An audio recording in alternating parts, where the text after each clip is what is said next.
నా ప్రేమ నీకోసమే 88th chapter. పుష్పగారు ఇందుని తీసుకురాకుండా ఇంటికి రావద్దు అన్నందుకు మళ్ళీ రిటర్న్ విష్ణుగారింటికి వెళ్తాడు దక్షబాబు. దక్ష వెళ్లేసరికి ఇందు సోఫాలో కూర్చుని టీవీలో సాంగ్స్ వింటూ కూర్చుంటుంది. అక్కిపుల్లలాంటి ఆడపిల్ల నేను, నన్ను చిన్న చూపు చూస్తే ఊరుకోను అనే సాంగ్ తన కోసమే రాసినట్టు ఫీల్ అవుతూ వింటుంది ఇందు బేబీ. దక్షిని చూసిన విష్ణుగారు, బాబు రండి ఏమైంది అనగానే, అది పెళ్ళాక మొదటిసారి మీ ఇంటికి వచ్చి మళ్ళీ ఒంటరిగా మా ఇంటికి వెళ్ళకూడదంట, అందుకే తన్ని పంపిస్తే తీసుకెళ్దాం అని వచ్చాను అంటాడు విష్ణుగారితో. ఆ మాటలు విన్న రాధిక గారు, ఇందు వెళ్ళి రెడీ అవ్వు అని కంగారు పెడుతున్నట్టే అంటారు. ఇప్పుడు కూడా డైరెక్ట్గా తనని రమ్మని పిలవక వాళ్ళ నాన్నతో చెప్పడం మండింది ఇందుకి. నాకు ఆకలిగా ఉంది, ఫస్ట్ నాకు భోజనం పెట్టు అనుకుంటూ డైనింగ్ టేబుల్ దగ్గరికి వెళ్తుంది ఇందు పాప. రాధిక గారు భయంగా దక్ష వైపు చూస్తూ ఉంటే, విష్ణుగారు మీరు కూడా రండి బాబు అనగానే తప్పక వాళ్ళని బాధ పెట్టడం ఎందుకని వెళ్ళి కామ్గా ఇందుకు ఎదురుగా కూర్చుంటాడు. ఇందు నెమ్మదితనానికే విసుగు వచ్చేంత నెమ్మదిగా తింటూ, అమ్మా ఆ వంకాయ కర్రీ వెయ్యి, అమ్మా కొంచెం పప్పు వెయ్యి, అమ్మా కొంచెం రసం కూడా అనుకుంటూ అన్నీ వేసుకుని ఒక్కోదాన్ని ఆస్వాదిస్తూ తింటుంది. రాధిక గారికి విష్ణుగారికి ఆశ్చర్యంగా అనిపిస్తుంది. శివ చనిపోయాక మొదటిసారి ఇలా తినడం ఇందు. ఎప్పుడు ఏదో బ్రతకాలి కాబట్టి తినేది, కానీ ఇలా ఆస్వాదిస్తూ ఇంత ఎక్కువగా తిన్నది మాత్రం ఈరోజే. దక్షతో పాటు విష్ణుగారిది కూడా కంప్లీట్ అయ్యి హ్యాండ్ వాష్ చేసుకుని సోఫాలో కూర్చుని వెయిట్ చేస్తూ ఉంటాడు ఇందు కోసం. అరగంట తిండిని గంటసేపు తిని లాస్ట్కి పెరుగుతో కూడా కడుపుని నింపి మెల్లిగా హ్యాండ్ వాష్ చేసుకుని హాల్లోకి వచ్చి, అమ్మా నేను కాసేపు టెర్రస్ మీద వాకింగ్ చేసి వస్తాను అంటుంది. దక్ష లేచి నిలబడి, మనం వెళ్ళాలి, కావాలంటే అక్కడ వాకింగ్ చేయొచ్చు అంటాడు. ఒకసారి దక్ష వైపు చూసి, నాకు మా టెర్రస్ మీద వాకింగ్ చేయడం చాలా ఇష్టం, ఎలాగూ రేపటి నుంచి అక్కడే చేసేది, ఈరోజు ఇక్కడ చేస్తాను అని చెప్పి ఇంకెవ్వరి మాట వినకుండా పైకి వెళ్ళిపోతుంది ఇందు బేబీ. కావాలని చేస్తుంది అని అర్థమైన దక్ష విష్ణుగారి వైపు చూసేసరికి వాళ్ళు కంగారు పడుతూ ఉంటారు. వాళ్ళ వైపు చూసి, కంగారు పడకండి, మీ అమ్మాయిని తీసుకునే వెళ్తాను అని తను కూడా టెర్రస్ మీదకి వెళ్తాడు. దక్ష మీద గెలిచాను అన్న గర్వంతో నవ్వుతూ అటో ఇటో తిరుగుతున్న ఇందు దక్షని అక్కడ చూసి, నువ్వెందుకు ఇక్కడికొచ్చావు అని అడుగుతుంది. హా, నువ్వు మీ అందమైన టెర్రస్ మీద ఎలా వాకింగ్ చేస్తున్నావో చూద్దామని వచ్చాను అని ఇందుని దాటుకుంటూ వెళ్ళి పిట్టగోడకి ఆనుకుని నిలబడతాడు. అతన్ని పట్టించుకోకుండా మళ్ళీ తిరగడం స్టార్ట్ చేస్తుంది ఇందు. దక్ష మాత్రం కనురెప్ప కొట్టకుండా ఇందు వైపే చూస్తూ ఉంటాడు. ఇందు కూడా ఓరగా దక్షని గమనిస్తూనే అటూ ఇటూ తిరుగుతుంది. కాని అతని చూపులు తనని గుచ్చుతున్నట్టు అనిపిస్తుంటే దక్ష ఎదురుగా వచ్చి, ఎందుకలా చూస్తున్నావ్ అని అడుగుతుంది కోపంగా. చెప్పాను కదా నీ వాకింగ్ చూడ్డానికి వచ్చానని, అందుకే చూస్తున్నా అంటాడు. అవును మరి, ఇదో పెద్ద క్యాట్ వాక్, దీన్ని తమరు చూడడం అని కొనుక్కుని మళ్ళీ తిరుగుతుంటే ఇంకా అలాగే చూస్తుండేసరికి విసుగొచ్చి, పద పోదాం అంటుంది. ఏం పర్వాలేదు, నీ వాకింగ్ అయిపోయాకే పోదాం, తొందరేం లేదు అంటాడు కూల్గా. దక్ష వైపు చూస్తూ పళ్ళు కొరుకుతూ, నా వాకింగ్ అయిపోయింది, వెళ్దాం పద అని తనే కిందికి వెళ్తుంది ముందు. నవ్వుతూ ఫాలో చేస్తాడు దక్షబాబు. హాల్లోకి వెళ్ళాక, మేము బయలుదేరుతాం అని ఇందుని చూడగా, ఇంకా బెట్టు చేస్తే మొదటికే మోసం వస్తుంది అని, నాన్న వెళ్ళొస్తాను అంటుంది ఇందు. సరేనమ్మా అని వాళ్ళు కూడా కార్ వరకు వచ్చి వాళ్ళు వెళ్ళిపోయాక లోపలికి వెళ్తారు. కార్లో ఇందు దక్ష మౌనం మధ్య ప్రయాణం కొనసాగుతుంది. ఇంటికి చేరాక కార్ దిగి లోపలికి వెళ్తారు ఇద్దరు. అప్పటికే ఇష్యూ బేబీ నరేందర్ గారి దగ్గర నిద్రపోతూ ఉంటే పుష్పగారు వీళ్ళ కోసం ఎదురు చూస్తూ ఉంటారు. లోపలికి వచ్చిన వాళ్ళని చూసి భోజనం చేశారా అని అనగానే తినే వచ్చామని చెప్తాడు దక్ష. సరే నువ్వెళ్ళు దక్ష, ఇందుని పంపిస్తాను నేను అని పుష్పగారు అంటే ఇష్యూ ఎక్కడమ్మా అని అంటాడు దక్షబాబు. ఎప్పుడో పడుకుంది మీ నాన్న దగ్గర, మా గదిలోనే, ఈ రోజుకి మా దగ్గరే ఉంటుంది అని అంటారు పుష్పగారు.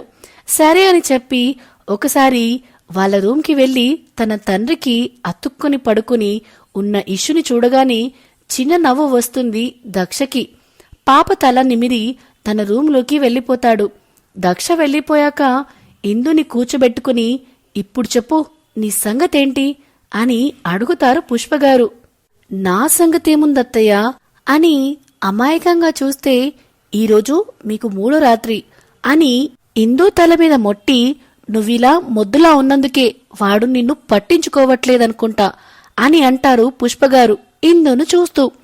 ఆ చూపుకి తనని తాను తమాయించుకుంటూ నేనేం చేయనత్తయ్యా అని అమాయకంగా మొహం పెడుతుంది ఇందు. ఇలాంటి టైంలో ఆడవాళ్లే కాస్త తెలివిగా ఉండాలి, మొగుణ్ణి ఎలా వశపరుచుకోవాలో ఆలోచించాలి అని పుష్పగారు చెప్తుంటే ఇందుకి ఇబ్బందిగా అనిపిస్తుంది. ఒక్క క్షణం ఆవిడని మోసం చేస్తున్నానా అనిపిస్తుంది. ఏంటి అలా చూస్తున్నావ్, చెప్పింది అర్థమైంది కదా అని పుష్పగారు అనగానే అర్థమైంది అన్నట్టు తల ఊపుతుంది. సరే ఇదిగో పాలు అని గ్లాస్ చేతికి ఇచ్చి ఇందుని పంపిస్తుంది. ఇందు ఇబ్బందిగానే లోపలికి వెళ్తుంది. ఇందు వెళ్లేసరికి దక్షబాబు బాత్రూంలో ఉంటాడు. ఇందు పాల గ్లాస్ పక్కన పెట్టి సోఫాలో కూర్చొని ఏదో మ్యాగజిన్ ఉంటే చదువుతూ ఆలోచిస్తుంది.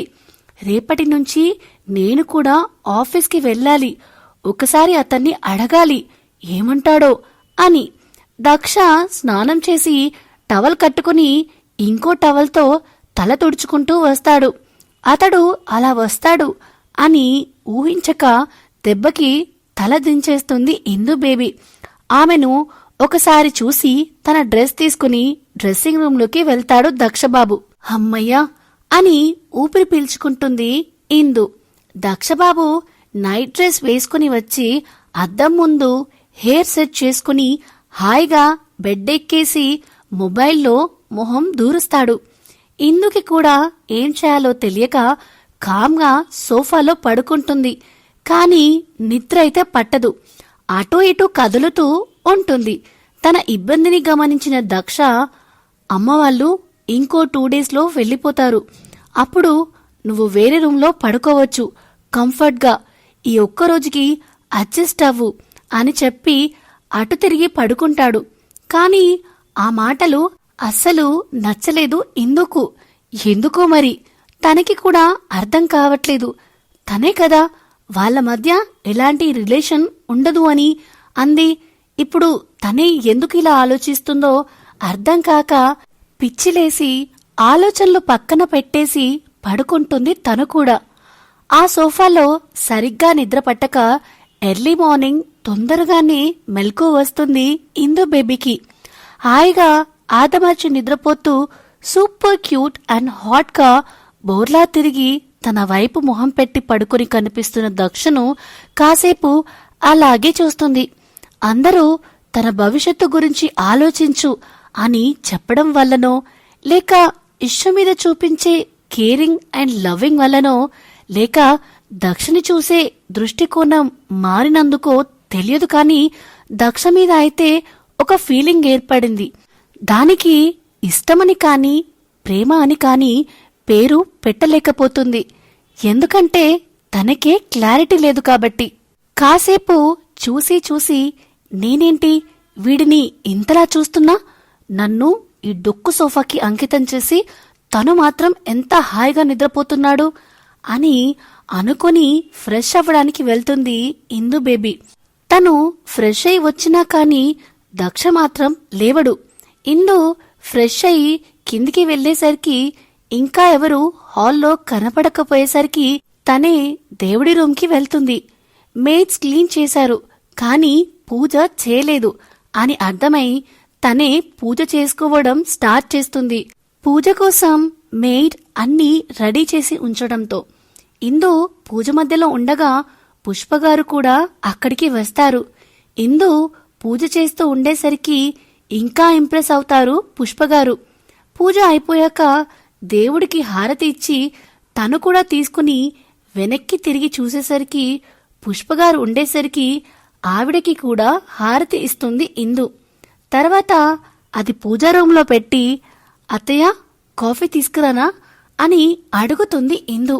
కాఫీ సుశీల తీసుకొస్తుంది కాని నువ్వు కూర్చో అని తన పక్కన కూర్చోపెట్టుకుని నిన్నంతా సవ్యంగా ఉందా అని అడుగుతారు పుష్పగారు. ఫస్ట్ అర్థం కాలేదు కాని తర్వాత ఆవిడ ఏమడిగిందో అర్థమై బిక్కమొహం వేస్తుంది. ఎన్ని రోజులని అబద్ధం చెప్తుంది, అందుకే ఏం చెప్పకుండా మౌనంగా ఉంటుంది. ఆ మౌనంలోనే పుష్పగారికి సమాధానం దొరుకుతుంది ఆవిడకి. సో ఇదేనండి నా ప్రేమ నీకోసమే 88th చాప్టర్. ఈ స్టోరీ మీకు నచ్చుతుందని ఆశిస్తున్నాను. ఇప్పటి వరకు ఈ సిరీస్ ని కంటిన్యూస్ గా చూస్తున్న అందరికీ చాలా చాలా పేరు పేరున థ్యాంక్ యూ సో మచ్. ఈ వీడియో కనుక మీకు నచ్చినట్టయితే please like, share and comment చేయండి.